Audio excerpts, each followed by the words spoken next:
and welcome to the Quadcopter review. I'm your host Pepe Prawns, and as always, before we start this video, don't forget to like, comment, and subscribe to the video, and look in your upper right hand corner to see what the latest giveaways going on the channel are. Now, with a heavy heart, today I'm going to be bringing you the review of a much anticipated set of inexpensive goggles, the Topsky Prime 1S.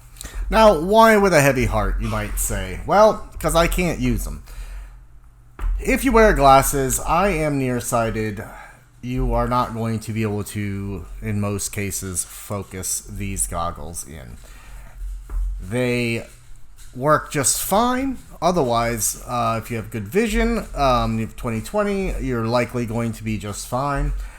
My set and a few other sets now coming out later than some of the earlier sets that you've seen reviews on have come in with everything functioning. Justin Davis's worked. It looks like Nick Burns' set works. My set worked. I know Andy's didn't work, and I know Albert's didn't work.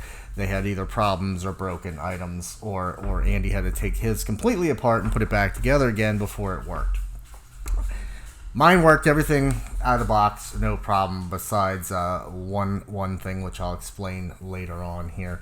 But it's just unfortunate that I can't, with all honesty, tell you what these look like from a visual perspective, because I could not use them with my vision. I could not, even with the adjustments, they just wouldn't come into any way where it wasn't foggy and out of focus. So they did seem to work just fine on my son, who has 20/20 vision.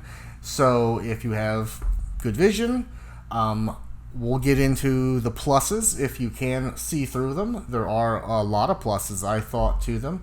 But on the other side, it's as Nick said, we're kind of in a niche here. We're only to people that can see well, and with some ability to take them apart. I would say, if I was being honest, with the other couple guys having to take theirs apart, you may have to take them apart. Now, they're on sale right now, so if you do see clearly and you're comfortable with taking them apart, you can get them for $79 right now at Banggood, who supplied this set for us to take a look at.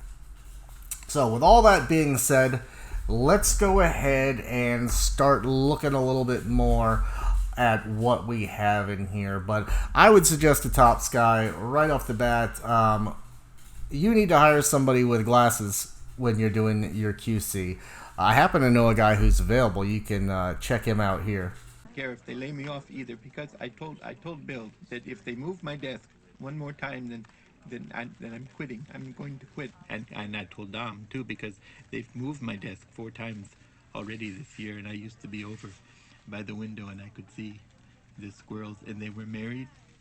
So let's go ahead and start talking about the product itself. So first thing I want to do is solve the mystery of the stickers on the box. So as you can see here on the back, we've got all of our specifications: 86 degree field of view, 640 by 480, 58 by 72 millimeter adjustments, the 200 milliamp, and we've got that sticker over something, as you can see. And on the front here, we've got a sticker, as Andy showed us, doesn't cover anything, but we got this sticker that's on the box. Now, that recycling of boxes is not uncommon, but this is what happened. All the way back in June, this was going to be just the Topsky Prime 1. Now, this, as you can see, was going to be dual modules with dual antennas. I don't believe necessarily truly quad diversity, but something like the EV200s that they were putting out. So that Eachine was putting out. And as you can see, it clearly read back then that that was going to be the case. And that seemed to fall apart, and they didn't continue down the path of making that product anymore. So either they've delayed it and gone on to make this product, being, you know, a full 6 months down the line now, or they just abandoned it completely. And that makes me believe too, with some of these guys, like Andy had to take his apart and replug everything into work. That makes me wonder if they started with dual antennaed modules and they had to pull them out of some of the ones they assembled and then put them out with singles, and that's why things aren't plugged in right for a lot of people. That's why Albert's button was broken. Some of them seem half-assed in the box and those kinds of things. I really wonder if that's what happened, but you can obviously tell that they had to abandon the original product and go with this one, which just obviously isn't working out. So much to the level that I was sitting in pre-order back in June for these, and I think it took them till about August to just flat out say, it's not going to happen, here's your money back. So they gave me back the money and obviously just skipped it. So let's go ahead and open this guy up. Now, I didn't mess with mine prior to opening it. As you'll see, I am voiceovering after the fact because there's just too much traffic in my house when I was filming. So basically, we're opening this guy up and we're going to see what we get in the box. Now, another big flaw to me was there's a lack of consistency on what people are getting in the box. Now, some people, it shows it with antennas, so, as Nick said, kind of bait and switch. You think you're going to get those antennas, but, understandably, we're trying to keep this cheap, so they don't want to give you, $30, well, $30 retail worth of antennas. They're going to make you buy them, but you got to remember that even though you're getting these cheaps, you're going to have to buy some decent antennas. I didn't even get the dipole antennas that other people seem to get.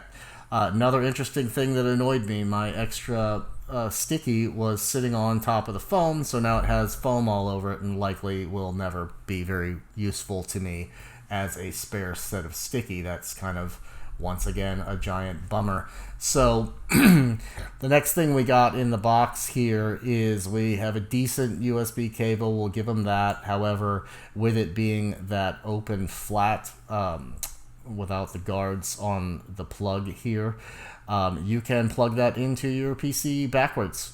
And if you don't look for the charging indicator light that's inside the plastic of these goggles, you won't know that you're actually plugged in backwards. We also get a backup piece of foam. It is extremely cheesy, shitty foam. Once again, discount goggles, guys. We really can't expect a leather-covered piece of foam here. It does have one thicker side and one thinner side, but these foams are simply just not going to last. We also have the micro cloth, and you always get those, so good for your glasses, I suppose. And then we get the goggles here, but we also get a manual inside. The manual, it tells you the basics of what you need to know. There's not, a lot to know. The buttons are very clearly labeled on the goggles, which is nice, and to me they were easily understood, but that is a decent, in English, useful form that you can read about what you need to do with the goggles. So, as I said, I didn't even get the dipoles. I got no antennas at all. So, if you got these and you were ready to fly, guess what? You're not going to be able to. You don't have any antennas. You're going to have to buy those, run out to Amazon, do something to buy some antennas. So, luckily for me, I'm a reviewer, and I have mountains of them, so we're going to be just fine with that. But let's look at the buttons here, I suppose, on this guy. First, we'll take a look at the plastic here. Seems to be pretty hard. And right here, as you can see, we've gone to that one antenna versus the two that once was there. To me, in the hand, it feels a little flimsy, but most of these cheap ones do. Once again, cheap goggle. What do you want? This is one of your most expensive parts of the whole hobby for you. So when you save money on getting these, you're gonna pay the price a little bit, So once again, through shipping, this was put on in the factory, and this foam's gonna pop off because it just doesn't have any use to it yet. Pressure against the face to help it stick to the glue. Once I've got it on and I wore them a couple times trying to get them into focus, it did stay. But once again, sort of chintzy, but what can you expect from it? You know what I'm saying? So it does have the 3 buckled head strap there, the 3-point strap, which I really like. I like those better because goggles seem to fall on my head. So we have our adjustments for in and out of our eyes. My eyes are sort of beady and close together, so I threw those right to the middle, and they work just fine. And these scrolling wheels here are for the dipole, the diopters, sorry, which moves the lenses, or moves the screens further away and closer to you. However, once again, no matter what I did with those, doesn't help on my vision. It just didn't work at all. And you can't fit your glasses in here because it's not like truly a large box goggle. The faceplate is rather small. Luckily, I have a round head and all my stuff is kind of close together, nose and everything, so the fit was fine, perfectly fine with the fit. You got your USB here, and that is for charging your battery only. You have an audio port. We also have on the bottom a way to turn on and off the receivers. If you have any issues and you buy these and you can't get channels to change and stuff, turning on and off the receiver can help with that. And we've got AV out. In the front, we also have our battery compartment here. It is very hard to get open, which is good, I suppose, where it won't fall apart on you while you're sitting there wearing them, but it's kind of scary to open it up. Makes you nervous you're breaking it. But inside of here, we do have a removable battery, and we have a plug system here, so if you are in the field, you can bring spare batteries for your goggles and plug them in and continue about your day instead of trying to pull out a laptop or something and charge it through your small USB. So that's pretty nice, I think. That is one bonus factor there, if there are any. Well, there are. I won't dog it too much. There are bonus factors. Looking up front, we got this stupid I'm wearing sunglasses thing that I don't friggin' understand at all. And for me, it falls off super easy. And you don't want to really take it off unless you fill in those holes, because then you're going to get dust and all kinds of things in. It's going to get on the back of your lenses, and you're going to have to take the thing apart to clean it. So you definitely want to keep it on there, but I would suggest, I don't know, hot gluing that sucker on or something, because it just falls off if you buy them. Now, we've got our channel scanner, we've got our manual channel selector, and we got our manual band selector. We've got our joystick for our modes, which isn't broken, nice. We have our joystick for our DVR, which is also not broken, which is nice. But I think, like Nick said, they added that top piece of foam that's protecting those in shipping. We've got our record button, which you must press. I have not found any way to have it auto turn on recording. And we have a camera button for God only knows what reason that button is there. I'm not reaching up there and taking a shot while I'm flying, I can tell you that. And we've got the power button, which is odd. It seems to work differently for everyone. Like, I can long press mine for like 3 seconds or whatever and let go, and it will actually start. I know Nick had to hold his the full time till it beeped and started. So what's going on there with that just kind of being all over the place, you know? So manual scan or automatic scanning worked for me. We're gonna go into that. I'm just gonna show you, everything worked. So on the plus side, for guys that like Andy's, half of Andy's buttons didn't work. Seems to be with a later delivery to me, guys, that my buttons are working. I can manual scan. I can auto scan. I can change the frequency. I can go into the DVR. My starting of the recording works. Everything works. All the buttons work for me, guys, without a problem. So that's good news. Now, here I am doing some view through the Diatone 249. That is got a review on that. I'll put it up in the upper right hand corner if you want to see it. I've used that because it has one of the best cameras I have in it. Now, as you can see, I'm filming this through a 4K 60 frames per second camera, so we're going to kind of get little weird mores, but you can see that I'm getting from time to time a little bit of that whippling like Andy had up there on the right hand side. I didn't have any dead pixels, which was nice, but I did have, some oddities. And you're going to be able to see pixels on this, guys. It's not, high definition screens. This is a budget set of goggles, so expect budget things from it. You're not going to get fat sharks in $79, $69 goggles. It's just not going to happen. Record button works, as you can see. I was able to do a short recording and come back and check the DVR. Now, I had the same issue that Nick had. I ended up with some corrupted Avi files, which Avi is the output of the files, I believe. Yeah, I believe they're Avi's. Either way, the files came out corrupted. I'm wondering, and I haven't tested yet, if that is going to be the same kind of scenario that we have seen on your HD stacks, your turtles and things like that, your cyclopses, that if you didn't press stop on the board, it corrupted it. You had to press start, you had to press stop. And I wonder if my use of commanders and use of fat sharks, where I just pull the power and expect things to work, I wonder if I'm doing that to myself. They are not corrupted to the level that they're useless. I actually was able to put mine into a different piece of filming software and get, a conversion. I put it into VLC media player and converted it to MP4, and it fixed it. So here we are with the DVR footage I'm talking about. The large section is DVR out of the goggles themselves, and in your upper left is my fat sharks. So because I couldn't wear these, I was wearing the fat sharks and filming with the other ones at the same time.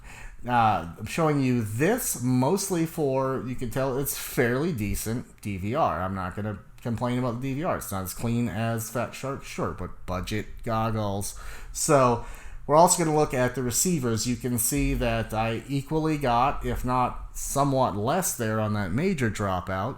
I got good reception. So the modules are good. That is one side of it, that's good. But I just think it's too risky to buy them. If it was me and I was looking for a budget goggle, I would go with the Eachine D2 Pros or the Eachine 800Ds, and they're both just about the same price and have a much better history of being a better inexpensive goggle. Or, like I said, this being the most expensive part of the hobby, and really, the main part of FPV is being able to see. It might be worth, holding off, saving that almost $100 and applying it to something like the Amway Commander V1s, which are, going at a reasonable price of about $275 now at Banggood.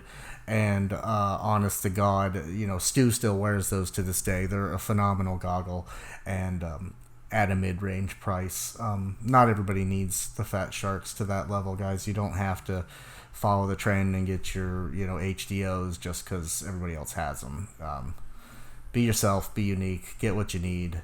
If you want to wear box goggles, wear box goggles and go with the Eachines. But I can't in good conscience tell you to buy this in this round. They're gonna have to fix some things before people can buy them. So anyway, that's it, guys. Sorry it's a bummer review, but that's what we're here for. We're here to tell you when don't do it and don't do it. And we're even here to tell you don't do it when somebody gave you them to review, like these were given to me to review. But sorry, I can't tell you to buy them. So as always, guys, thanks for coming. Appreciate you coming to the channel, watching. Don't forget to like, comment, and subscribe on this video. And look forward to more videos coming. Next up, I will be working on a Cinewoop, and that will be our next video. So, happy flying!